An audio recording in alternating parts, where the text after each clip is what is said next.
This is not a Democrat problem. This is not a Republican problem. This is an American problem.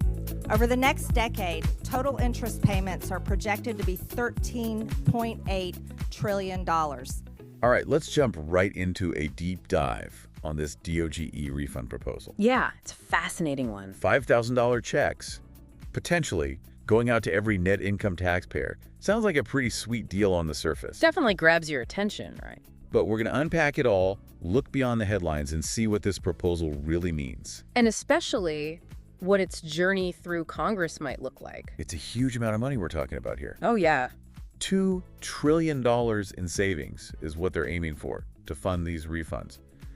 Where does Congress even begin to find that kind of money? Well, they have to get creative. Oh, I bet. We're talking budget cuts potentially across the board. Okay, so what does that look like? What are we talking about? Think of defense, social programs, even those tiny little line items buried in the budget that nobody ever really notices. They'd have to look everywhere. So every department is getting a haircut. Basically. Plus, they'd have to streamline government operations, maybe even sell off some unused government assets. Like a giant government yard sale. Haha, something like that. But the real challenge, it seems like, is going to be the politics of it all. Absolutely. The politics are going to be front and center. Every single cut is going to be a battle. Imagine the debates, the compromises, the backroom deals. The headlines practically write themselves. Congress clashes over DOGE refund cuts. Is your favorite national park on the chopping block? Yeah, exactly. And then, of course, you've got the legislative process itself. This proposal has to go through a maze of committees, amendments, and let's not forget the potential for filibusters. It's a long road ahead with plenty of twists and turns. Right. So first, imagine this proposal starting its journey in a House committee. Right. It gets scrutinized, dissected, maybe even reshaped. So like a trial by fire. Exactly. Right. And if it survives that, then it moves on to the full House of Representatives for a vote. Hundreds of lawmakers, all with their own agendas and constituencies, debating whether this DOGE refund is a good idea. I can only imagine the speeches, the back and forth, the drama. Oh, it would be quite a spectacle. And that's just the House. Right. What happens next? If it passes there, it goes to the Senate, known for being a bit slower moving, more prone to gridlock. And we can't forget about the filibuster, that legendary tool of delay. Exactly. So even if this DOGE refund sails through the House, it could hit a major roadblock in the Senate. It all comes down to strategy, negotiation, building consensus. This is starting to sound less like a refund and more like a political thriller.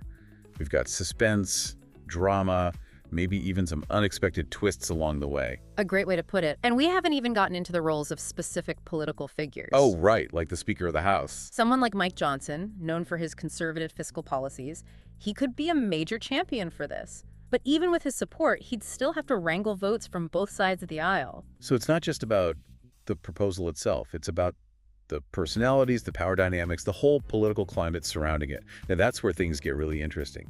Absolutely. And we can't leave out the media and public opinion either. They have huge influence on the legislative process, how this whole thing is framed, what narratives emerge, all that can sway public sentiment and ultimately affect the outcome. Feels like a giant game of chess, with every move potentially changing the course of the game. That's a perfect analogy. So we're talking budget battles, legislative hurdles, political maneuvering. It's a lot to unpack, but we're going to break it all down right here, right now. Absolutely. Stick with us.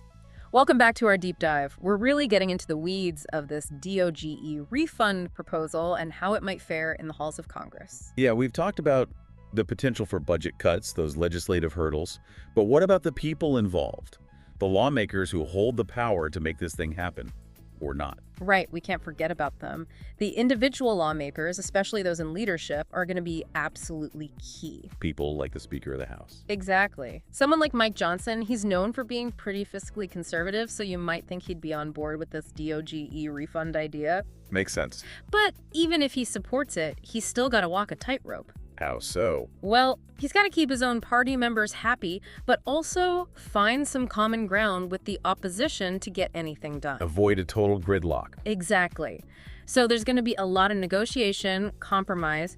He might have to tweak some parts of the proposal to get enough votes. Like maybe change who's eligible for the refund or even the amount? Possibly. It's all about strategy. You got to make the right moves to get things done in Congress. Like a game of chess. Perfect analogy.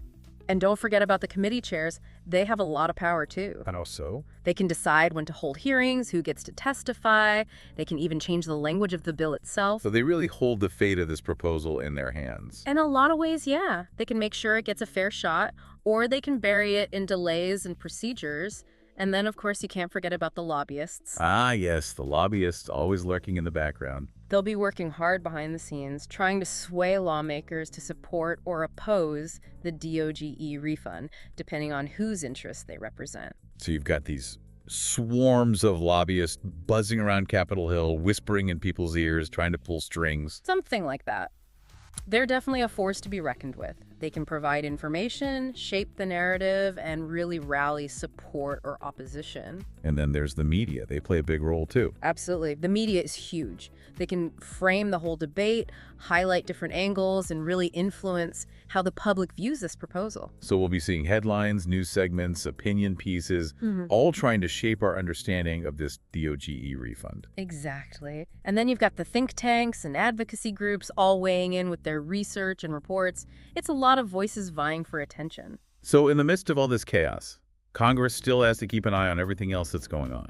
Oh yeah, they can't just focus on this one thing. There's national security, healthcare, climate change, all these other issues demanding their attention. Right. The DOGE refund is just one piece of a much larger puzzle. And even if it does make it through Congress, there's still a question of what happens next. Yeah, those unintended consequences. Like we talked about earlier, how focusing on net income taxpayers might actually make wealth inequality worse. Right, and there's the impact on the national debt to consider.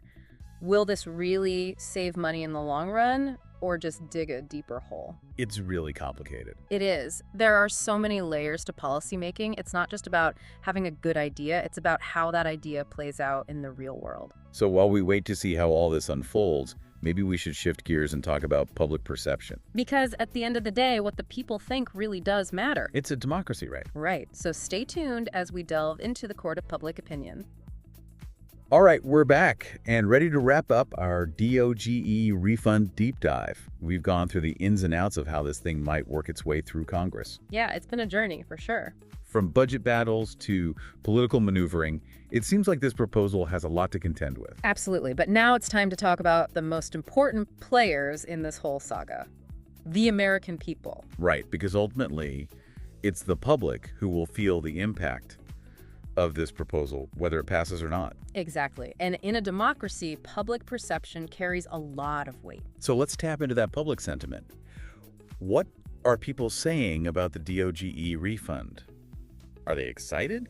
Skeptical? Well, it's a bit of a mixed bag, you know. Some people are thrilled about the idea of getting a $5,000 check, obviously. Wait, who wouldn't be, right? But there are also a lot of folks who are hesitant, unsure about the whole thing. I imagine people who wouldn't qualify for the refund might feel a little left out. Right. That's a valid concern. And then there are those who worry about the bigger picture. Will this cause inflation? What about the national debt? Is it really fair to exclude certain groups? There's a lot to think about. So it's not just a simple yes or no. People are really weighing the pros and cons. Exactly. And that's where the media comes in, because how they portray the DOGE refund can really influence public opinion. Are we seeing any patterns in how the media is covering this? Is it mostly positive or negative? It's a bit of both, to be honest. Some outlets are focusing on the potential benefits, stories about people who would use the money to pay off debts or boost their local economies. But others are taking a more critical approach, focusing on the downsides, the risks, and the potential for unintended consequences. So it's almost like there are two different versions of the story being told. Yeah, I think that's a fair assessment. And then, of course, you have social media, which adds another layer of complexity. Right, because people tend to gravitate toward information that confirms their existing beliefs. Exactly. So you'll see posts praising the DOGE refund as a financial lifeline, while others condemn it as a reckless handout. It can get pretty polarized. It's a reminder that we have to be critical consumers of information, really look at things from multiple perspectives. Absolutely, and that we all have a responsibility to engage in thoughtful discussions, even when we disagree. Because at the end of the day, it's our collective understanding of these issues that will shape the future of our country. Couldn't agree more, and the DOGE refund debate is a perfect example of that. How the public perceives this proposal will ultimately influence how lawmakers vote. So it's not just about the policy itself. It's about the stories we tell about it, the conversations we have, the voices we amplify. Exactly, and that's why it's so important to stay informed, to engage with the issues, and to make your voice heard. Well, we've covered a lot of ground in this deep dive. We've looked at how Congress works, the potential impact of the DOGE refund, and the power of public perception. It's been quite a journey. It has. And hopefully it sparked some curiosity and encouraged you to think critically about the world around us. And if you like what you heard today, be sure to like, share, and comment. Let us know your thoughts on the DOGE refund and what you think the future holds for this fascinating proposal. Until next time, happy diving.